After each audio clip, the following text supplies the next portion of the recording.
The stars above Earth were no longer quiet. One morning, without warning, the skies were filled with red symbols, bright, burning messages that appeared on every screen, every phone, every satellite. The message came from far beyond the solar system, spoken in a deep, strange voice. This is King Valor of the Karith Dominion. You have 3 Earth days to surrender your planet. If you refuse, we will burn your cities to dust. People everywhere froze. Children stopped in schools. Soldiers stood still in their bases. Scientists, presidents, and generals looked up at the red words in the sky. The aliens were not unknown. The Karith were feared across galaxies. They had conquered 81 planets in just 100 years, and now they were here, watching Earth dot in an underground base beneath Greenland. The world's most powerful leaders gathered. They spoke fast, loud, angry, frightened. "They'll destroy us," a French general shouted. "Their weapons melt planets." "Do we respond with force?" asked the Indian Prime Minister. "No," said a quiet voice. "We send him." All heads turned. A woman in a silver coat stepped forward. Her name was Director Halley. She led the Earth Diplomatic Defense Agency, EDA. "There's one person we send when words fail. He doesn't talk, but he listens. And they will listen to him. Who is he?" Someone asked. She pressed a button on the table. A single picture appeared on the screen. A man in a black coat, standing still in the middle of a burning hallway. No fear on his face, no words. Just silence. "Elian Gray," she said. "Earth's silent diplomat." Everyone stared. "Elian doesn't speak?" The UN leader asked. "He never has," Halley replied. "But every mission he's sent to ends without war." "He doesn't have weapons?" Someone questioned. "No weapons, no armor, no translator." "But the Karith are monsters," a general snapped. "They'll kill him." Halley looked at him. "They've tried before." That night, Elian Gray boarded a small silver ship. He walked slowly, hands in his coat pockets. His face showed no fear, no emotion. The ship carried only one person, him. It had no weapons. It flew straight into the Karith war fleet, which hovered just outside Earth's orbit like a storm cloud of death. From every corner of the world, people watched the broadcast. Elian's ship entered the flagship of the Karith, the Varkalos, a ship the size of a city. Its metal walls were covered in alien carvings. Its engines could melt moons dot inside. Thousands of alien guards waited. Elian stepped into the great hall of the alien king. Massive stone pillars reached to a glowing ceiling. Giant guards, twice the size of any human, stood silent with black armor and pulsing weapons. On the throne sat King Valor. He had red eyes, white skin like cracked stone, and long silver armor that looked alive. His voice filled the room like thunder. "So this is the creature Earth sends?" He laughed. "Not a soldier, not a leader. A broken man who doesn't speak?" Elian stood calmly, not moving. He looked the king straight in the eyes. "Do you not fear death, little human?" The king shouted. No answer. The king's smile slowly faded. He waved a hand. "Bring the speaker worm." A floating alien with blue skin and long fingers entered. It held a glass ball filled with a glowing worm. Karith believed in reading thoughts directly. The worm would crawl onto a being's head and speak what their mind hid. It flew toward Elian. The worm landed on Elian's forehead. 1 second passed. Then the worm shrieked, its voice horrible and strange. It shook wildly, then exploded in blue sparks. The glass ball shattered. The blue alien fell backward. "His mind, it has no shape," the alien screamed. "There is no voice in his head, only silence, only storms." Gasps echoed through the chamber. Elian still stood still. King rose to his feet. "Enough games. You came with no weapons, no message. Why are you here?" Alian slowly took something from his pocket. It was a small black cube. He walked forward, placed it gently on the steps before the throne, and turned away. The cube began ticking. Click, click, click. What is this? A guard asked. Is it a bomb? Another whispered. Alian gave no answer. He walked calmly out of the hall. The cube ticked louder. No light, no heat, just the sound. The king stared at it, then barked, "Get it to the lab." Hours passed. Alian waited in a small chamber, sitting alone. The aliens tried scanning the cube. It gave no readings. They tried opening it. Nothing happened. They fired lasers at it. No damage. Back in the throne room, the king paced. This is a threat, an insult. Maybe. It's a warning, whispered one general. Silence, the king shouted. Earth sends one quiet man and a toy. Do they think us fools?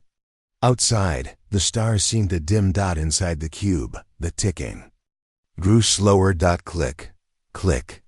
At exactly midnight, it stopped. In the lab, the cube opened. A soft hiss escaped. Inside was no weapon. No energy burst out, only a simple paper card. One alien carefully picked it up. Words were written in black ink. They took it to the king. He read it aloud. You killed 39 Earth diplomats across 11 worlds. Below it, smaller words, this is your first and final warning. The king's hands trembled slightly. What is this? He whispered. No one answered. He turned to his screen, showing Alian sitting alone in his room. Calm, silent, watching nothing. I will not be threatened by silence. The king growled. He ordered Alian's execution. Send the guards. Kill him. Now, 12 guards stormed Alian's room, but when they entered, they froze. Alian was standing, eyes closed, head tilted slightly. Then, the lights died. The walls began to hum. The guards dropped to their knees, gasping. Their helmets cracked. One guard whispered, It's him. He's doing this. Their hearts raced. One tried to shoot. The gun jammed. Another screamed and dropped his weapon. Alian opened his eyes. All sounds stopped. One by one, the guards fell. Unconscious. Back in the throne room, chaos spread. Life support is failing. Gravity is changing. Engines offline. Shut it down. The king shouted. Then a voice spoke from the ceiling. But it wasn't Elian. It was something else. Calm, cold. You opened the war. You will not survive it. The king turned and froze. Alian stood at the top of the stairs. He hadn't moved, but he was there. No sound, no rush. Just him. The king tried to speak. No words came. His knees weakened. His eyes widened. Stay back. He shouted. Alian stepped forward. One step. The throne cracked. The air twisted. The king fell. No wound. No fire. Just silence. His body hit the floor and didn't move. Alian turned. Walked to the throne. He picked up the crown. Looked at it. Then placed it gently on the steps. And left. No guards stopped him.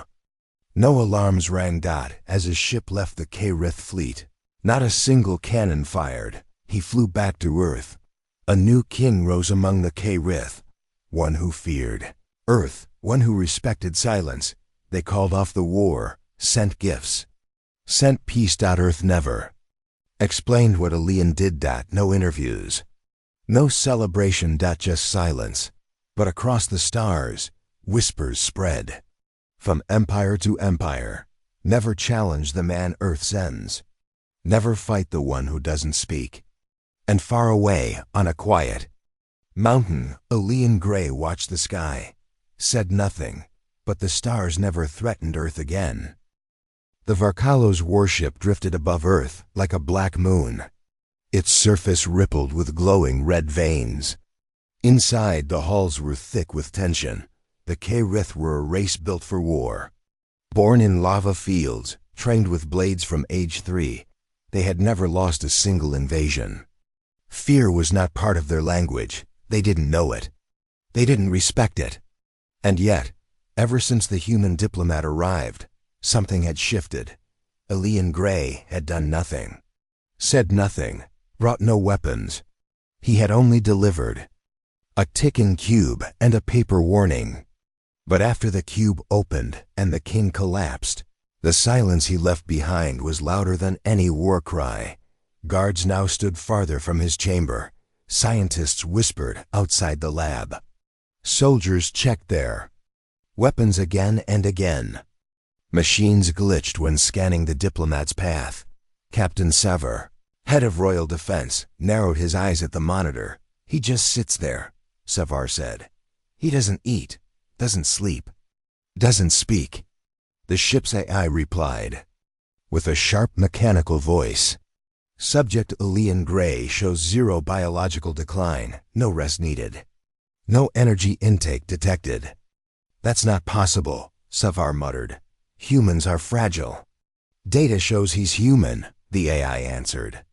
But not like any we've recorded. Commander Threk stepped forward. His large, armored body cast a long shadow on the floor. I don't like this, Threk said. He walks like he owns the ship. He's one man, Sevar snapped. We're K-Rith. We fear nothing. Then why are we whispering? Silence. Sevar didn't answer. In the throne chamber, Queen Advisor Rila watched old recordings. Of ELIAN.1 clip showed him walking through a burning corridor on planet Yaris. Enemy drones fired at him. The blasts curved away. The fire bent around his coat. He never looked back. Another clip showed Elian standing in a council room of the Varax Empire. All council members stood up and bowed without being told. Rila turned to the new king in training. Prince Keller, a young Karith with sharp silver eyes. He cannot be killed, she whispered. I've studied every record. Keller crossed his arms. No one is immortal. Maybe not, Rila said, but this one, he is different. He is quiet. Yes, she nodded. And that is the loudest part. In the tech lab, scientists surrounded the black cube Elian had left behind. It's empty now, said Technician Vel, staring at the card inside. But it won't break, another said. We've tried plasma, acid, compression, gravity. Spikes. Vel looked at the strange symbols on the cube's inside walls.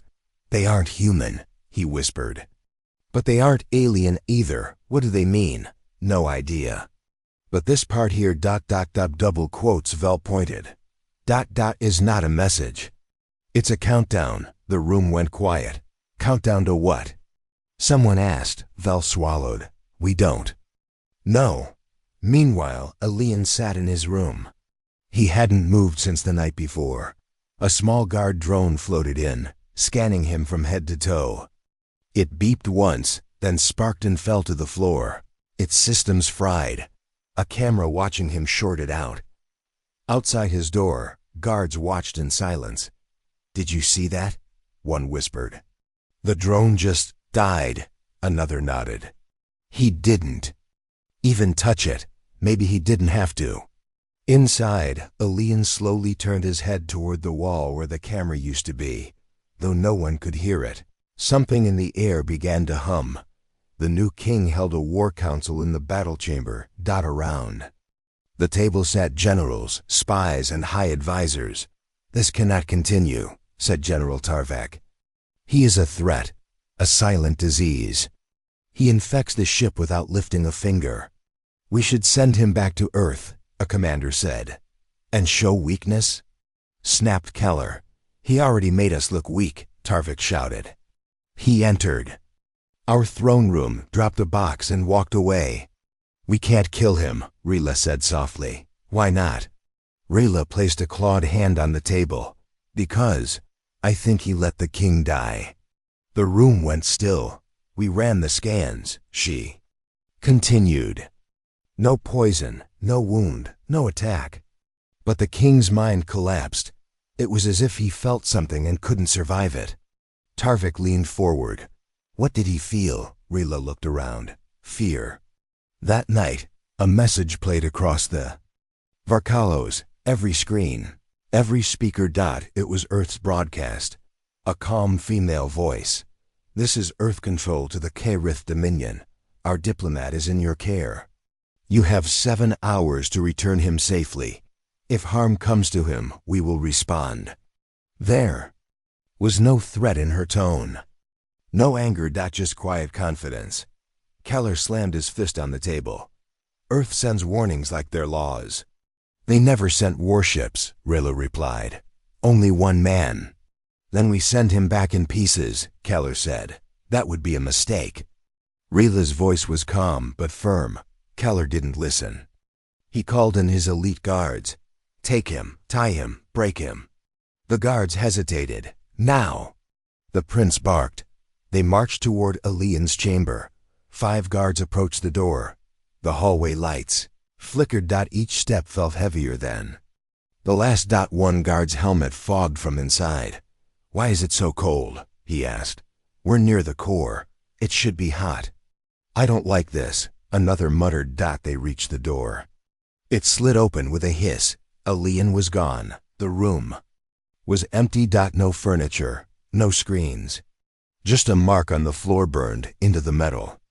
A spiral. The guards stared. Then the lights shut off. In complete darkness, one voice whispered, He's here. A flash.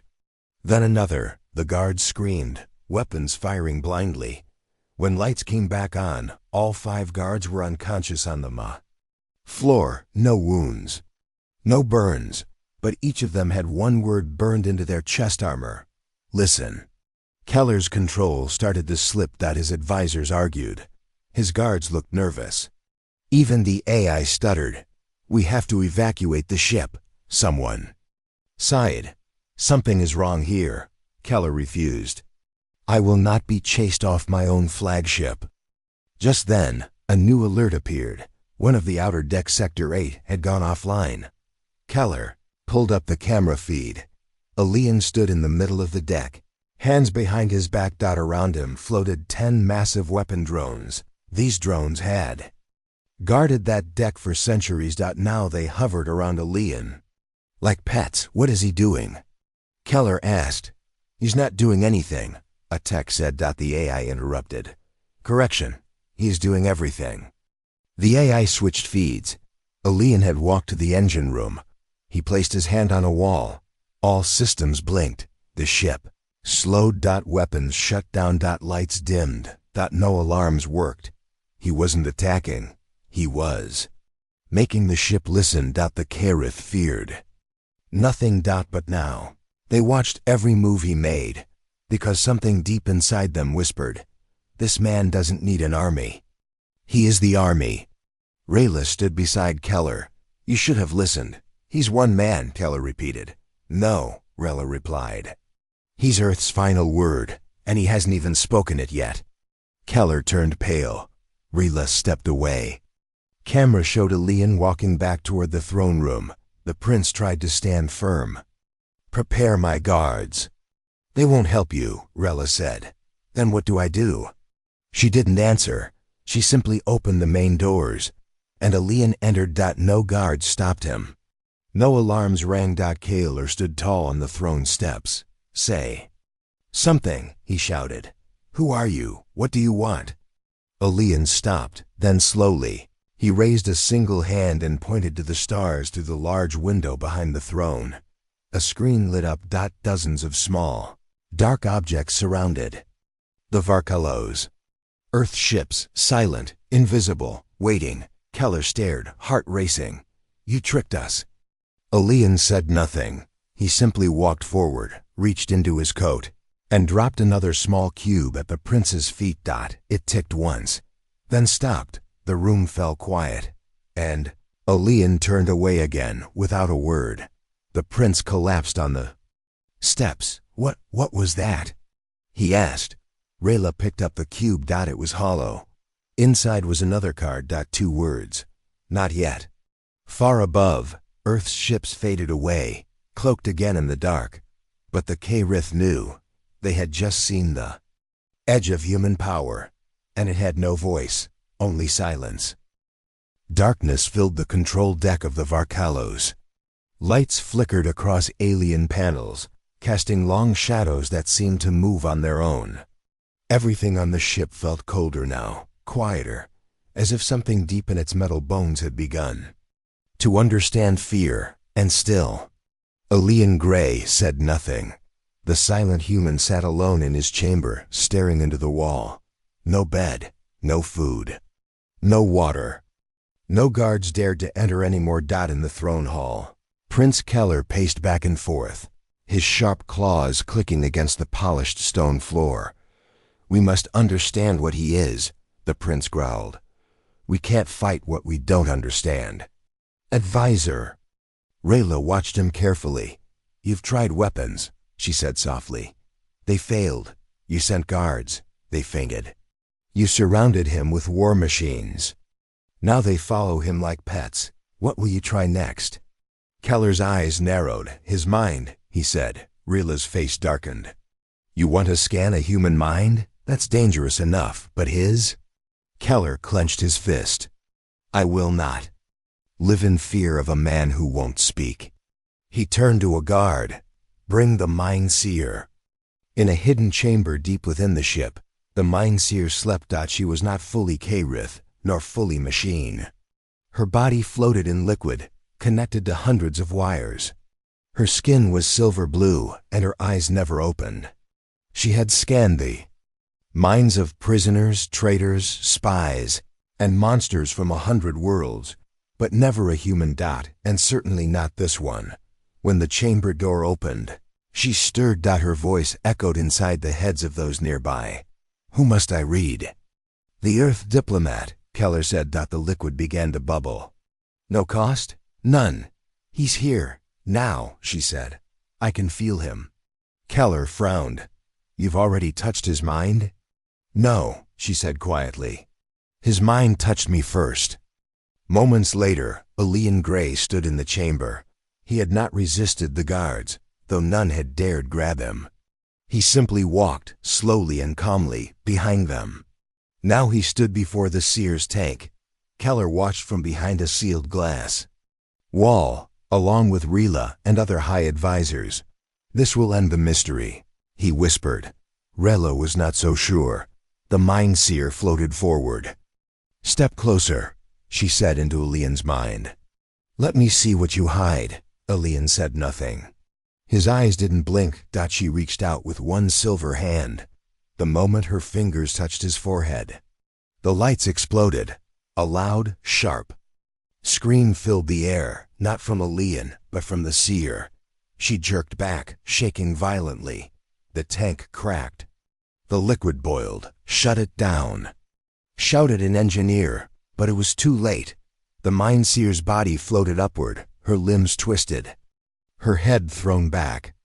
"There is no voice," she screamed inside every mind on the ship. No memory, no fear, only storms, only darkness moving through light. Her body slammed into the side of the tank. Then everything went silent. The chamber lights blinked off, then back on. The Seer hung limp. Her mind link was broken. Her wires had melted. Elian stood calmly, one hand in his coat pocket. The chamber doors opened. Elian turned and walked out. Not a single alien moved to stop him. Back in the throne hall, Keller stared at the screen. What did she see?" he asked. Rayla didn't answer. "Tell me," Keller shouted. Rayla turned to him. She said there was no voice. "That means he wasn't thinking, in any language we understand." "Then how does he plan?" "I don't think he plans," Rayla whispered. "I think he just is." Keller paced again. "This is impossible. He's a human, a weak, short-lived species. They bleed, they die." Rayla looked at him sharply. "Your father died too, and not one drop of blood was shed." Keller froze. Outside, the ship's lights flickered again.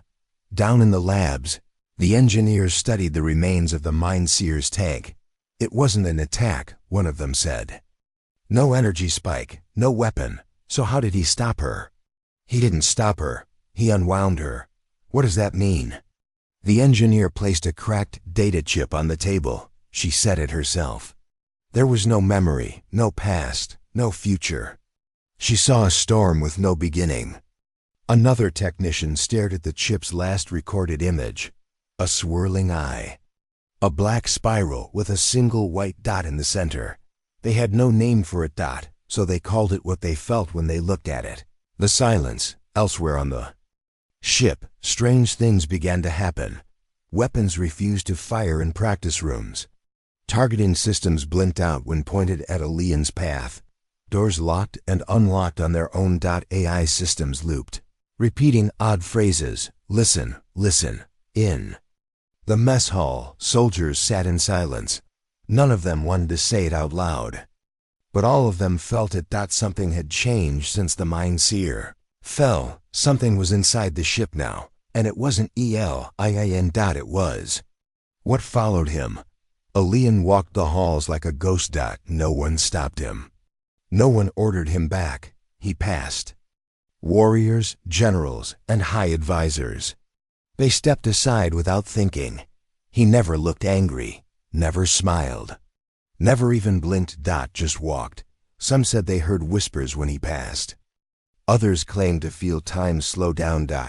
One technician swore he aged a year after Alien looked at him. Nobody laughed at these stories, because deep inside, every K-Rith felt it. They had met war. They had met gods.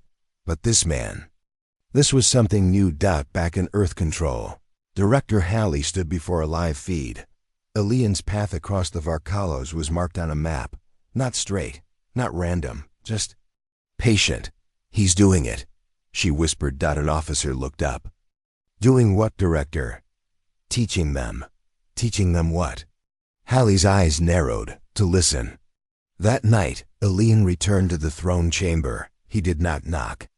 The doors opened before him. Keller sat on the throne, eyes red, face pale. He didn't speak. Alien walked slowly across the floor, boots echoing. When he reached the steps, he reached into his coat. Everyone tensed, but Alien pulled out only a single small card. He placed it on the bottom step. Keller leaned forward, staring. The card read, "You are not the first." Underneath it, another line, "But you could be the last." Keller looked up. His voice was weak. "Who are you?" Alien didn't answer. He turned, walked out of the chamber, and disappeared down the dark hall. Behind him, Keller sat shaking. Later, Rayla found the prince still staring at the card. "They've done this before," he whispered, "to others." Rayla nodded. "Then what happened to those others?" "They listened," she said. Keller looked out the giant window, toward Earth. "Then maybe we should too." Far above, in the cold black sky, Earth's ships remained hidden. Watching. And on the bridge of the Varkalos, Alien stood again. Alone. Silent. But every K-Rith now listened, because they had learned, sometimes the most powerful mind doesn't need to speak at all. The great throne room of the Varkalos was bathed in cold light. King Vaylor sat on his throne, his red eyes burning with anger and pride. The silence that Alien Grey brought with him was not what the king expected. The human didn't speak. He didn't fight. Yet the king's power felt shaken. Is this the extent of Earth's strength? Vaylor's voice echoed through the chamber. One silent man with a toy and a warning.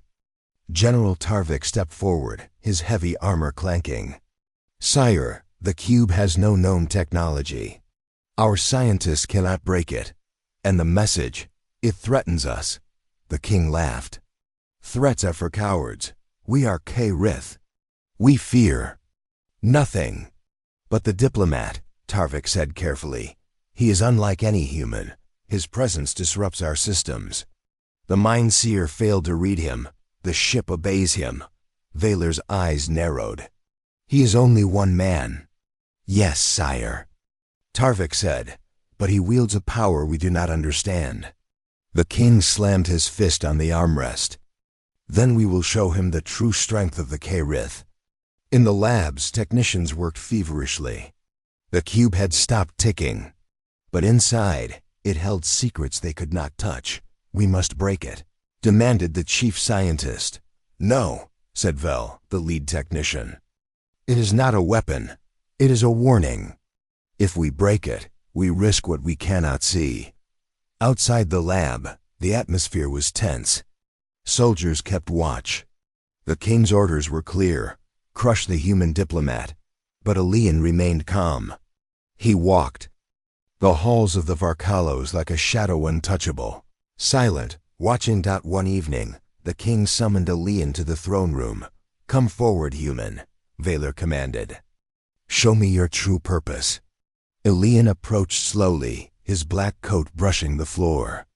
Without a word, he placed a small device on the floor before the throne. It began to glow faintly. The king stared, his pride warring with his curiosity. What trick is this? Suddenly, the walls shimmered and flickered. Images of destroyed planets, fallen empires, and endless wars filled the room. The king's voice faltered. What is this? Elian's eyes remained steady. He did not speak, but the message was clear. History remembered those who chose war and their doom. The king's ego roared. We are different. We will not fall. But your pride blinds you, Elian's presence seemed to say. The room grew cold. The images changed. Now they showed silent victories, nations who survived by knowing when to listen. Valar's hands clenched into fists, he stood. Enough, remove this illusion. The guards reached for the device, but it faded, disappearing into Elian's coat. The silence returned. The king paced, his mind racing. This human threatens not with weapons, but with truth. Advisor Rila approached. Sire, maybe we should consider his message. Valar laughed bitterly. I am king. I do not bow to silence or shadows. But the king's reign depends on wisdom, not just strength, she said quietly. Valar's eyes flashed. Then let us test this wisdom.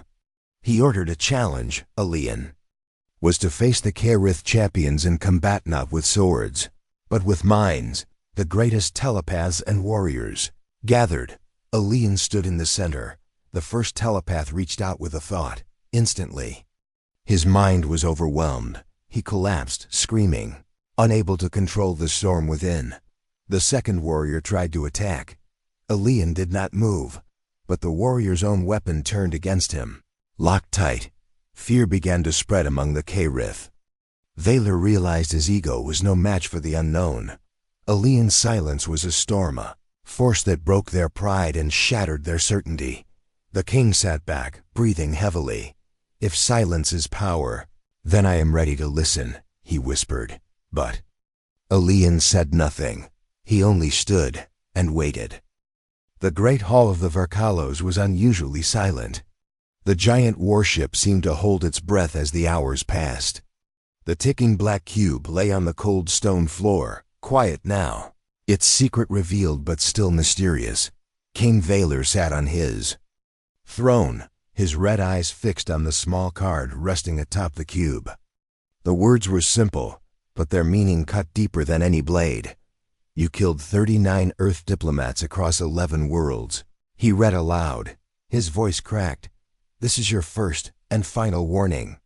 General Tarvik stood beside him, his armored form tense. The message is clear, sire. Earth is not as weak as we believed. Valar slammed his fist. They send one man to warn us. One silent man with no weapons. Do they think us fools? The hall buzzed with whispers. The Kerith Council debated in low voices. Some argued for war. Others feared the power of silence that Elian Grey carried in the shadows. Elian sat alone, his hands resting on his knees. His eyes were calm, but inside, storms raged. He did not speak. He did not act. He waited. A young guard approached nervously. Diplomat, he said softly. The king demands your answer. What do you want? Elian did not look up. The guard swallowed hard. Please speak to us. Still, Elian remained silent. The guard left, unsure if silence was defiance or something deeper. Back in the throne room, Vaylor's anger grew. Tell me, human, why do you speak with silence?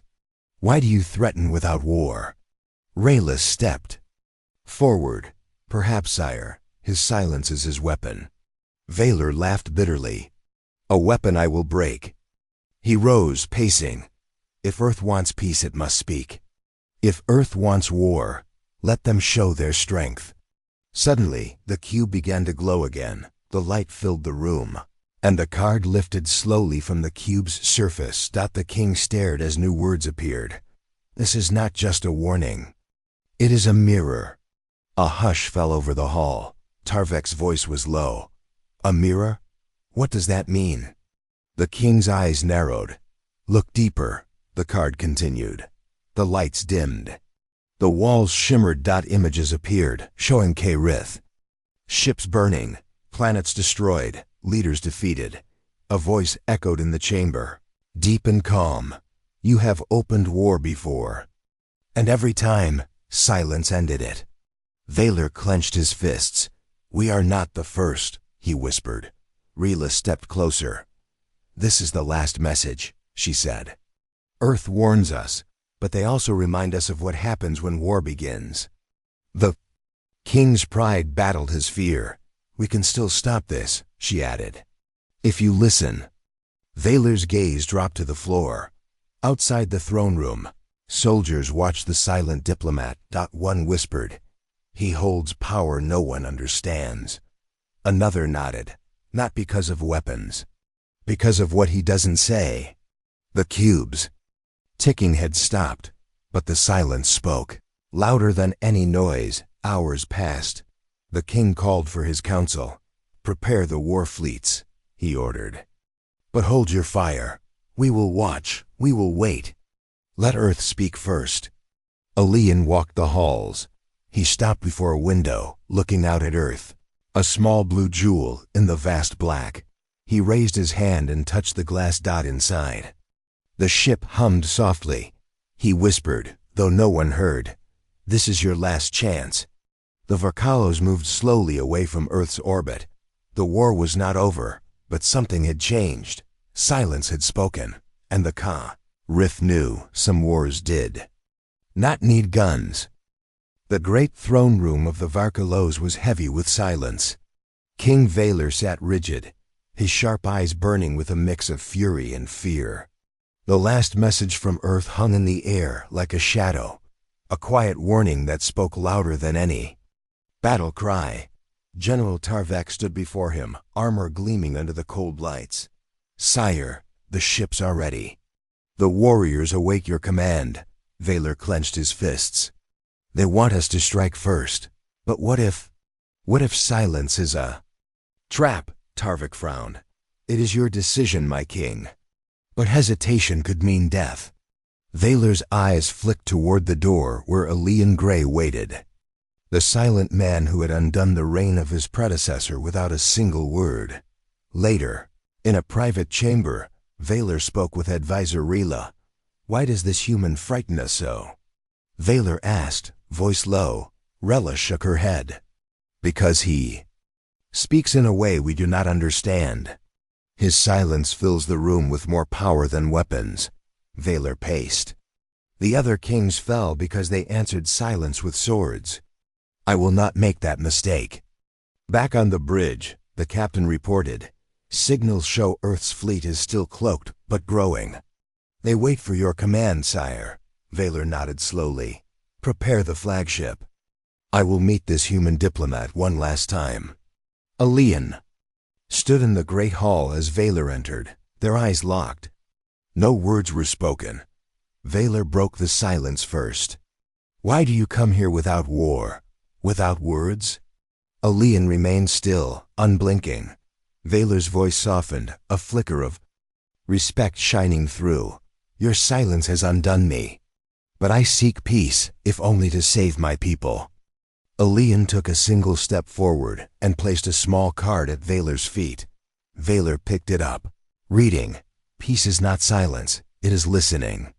Suddenly, alarms blared. The fleet's eye announced, enemy ships decloaking.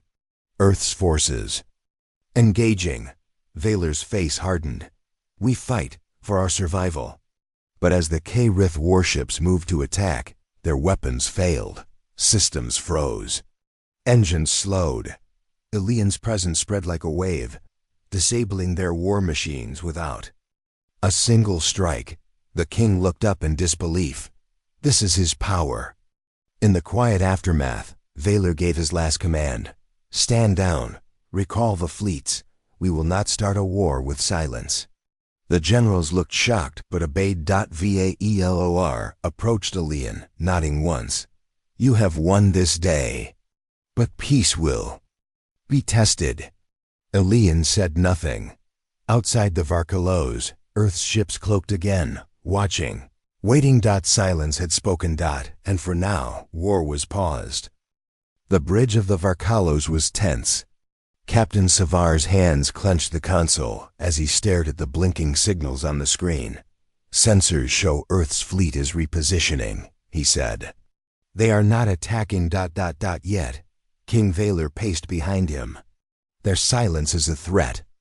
They wait for the perfect moment. A sudden alert broke the quiet.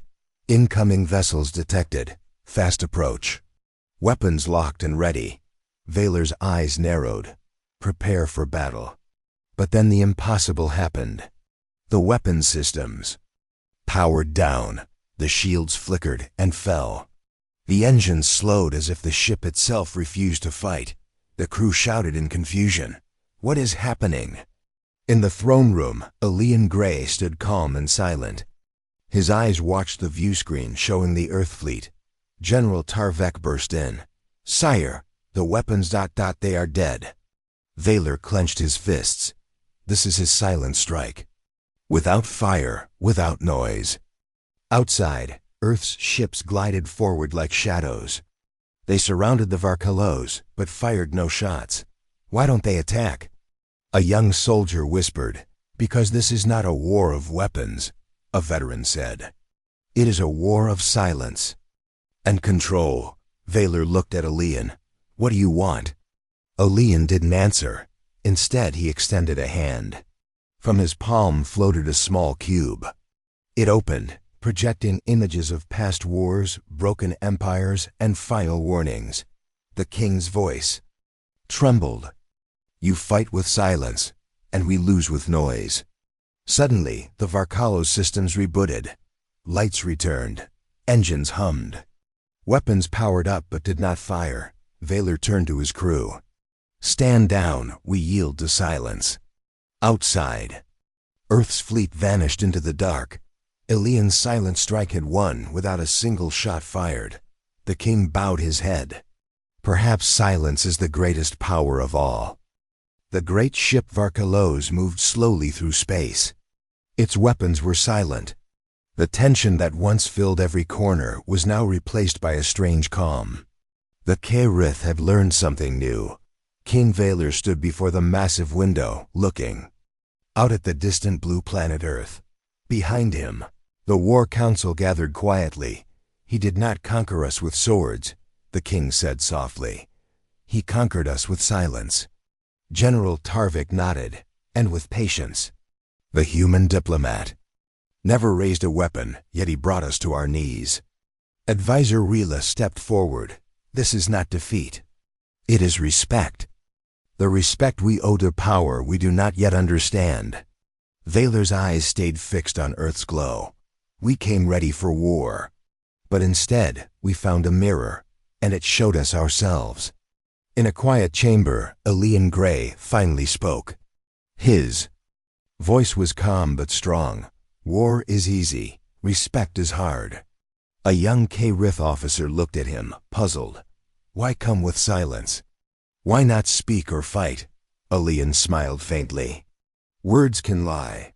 Weapons can kill. Silence makes. You listen. It makes you see. Back on the bridge, the AI reported. All systems stable. Earth's fleet remains cloaked, awaiting orders. Captain Savar turned to Vaylor. What now, my king? Vaylor turned slowly. Now we rebuild, we learn, and we watch. He paused. But most of all, we respect. Outside, Earth's ships faded into the blackness of space. No shots were fired. No blood was spilled. Only a silent understanding passed between two very different worlds. The K'rith learned that day. Sometimes, the greatest victory is no battle at all. And the humans? They showed that silence can speak louder than any war cry.